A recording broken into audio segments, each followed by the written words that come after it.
Have you ever wanted to rig a beatbox battle? Well, if that is your goal, this is the tutorial for you. I am going to be going over one of the most reliable strategies you could rig a beatbox battle as a judge. The only thing that's required is there needs to be some form of numerical scoring within the competition itself. So, this is a strategy that I think a lot of people secretly know, but I'm gonna bring it to light here because it is a fantastic and reliable way to get what you want, especially if you wanna push certain beatboxers forward and hinder other beatboxers. So, what is the strategy?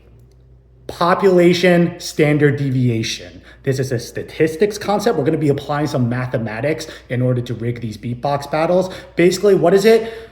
You have a set of data points and it's the calculation of variance considering those data points. So how does it actually work in practice? We're gonna use a hypothetical situation for this one.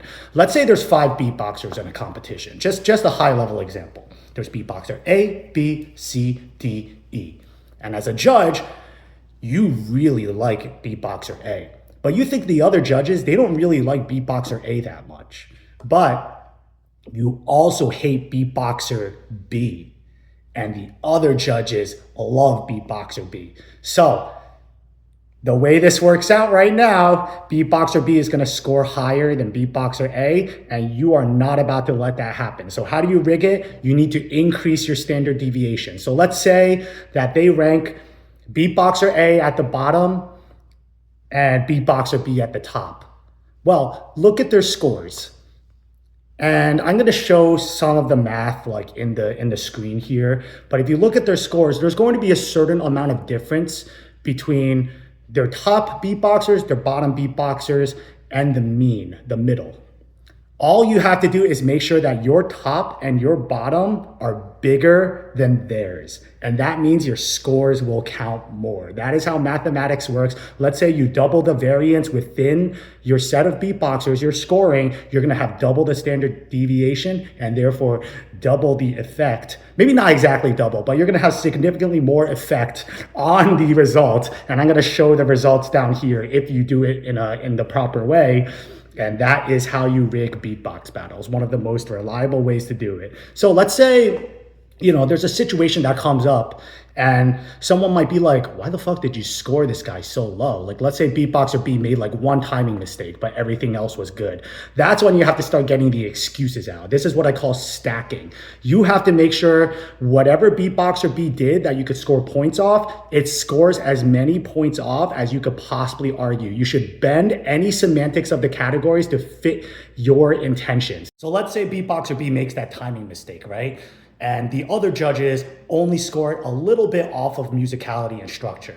Well, you need to apply to more categories and make sure it's overweighted. You could say like, oh, I also scored off on technicality because it's a rhythmic mistake. I also scored it off of cleanliness because, it was an unclean break. I scored it off on flow because, it broke flow. I scored it off on showmanship because I couldn't bop my head to it anymore because of the timing mistake. Make sure it applies to as many categories as possible so you could score them down the way you want to get the elimination ranking or the wildcard ranking that you want. And then let's say there's a rare situation where there's a tiebreaker. Make sure you put a little bit of a decimal point for beatboxer A so that if there's a situation of a tiebreaker, they're automatically gonna win. Because in tiebreakers, it usually comes down to which beatboxer had more judges place them higher. You could avoid that altogether if there's a little decimal point that automatically places them higher. And you can do that for beatboxer A, making sure they go through, especially if it's an 8th or 9th situation, that's where it works the best. So let's say you get into the battles and of course numerical scoring doesn't apply anymore, so you can't use mathematics in this situation. That's where you have to start hinting at things, Let's say there's a situation where beatboxer A battles beatboxer B, and it's a really close battle, but you think beatboxer B took it just a little bit, but you might be able to convince of an overtime where beatboxer A might win with that extra round. Well, that's when you have to start like hinting at things, hinting, maybe get the crowd to start doing it, start doing some X factor shit, and then you can psychologically influence the judges.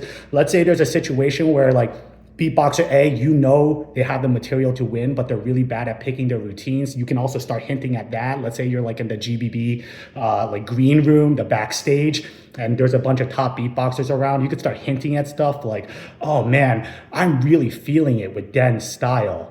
Man, Kaji's style is so stimulating. And Wow, I really like it when Codfish does this sound. Just start hinting at things that you think would win battles to make sure that you get the results you want.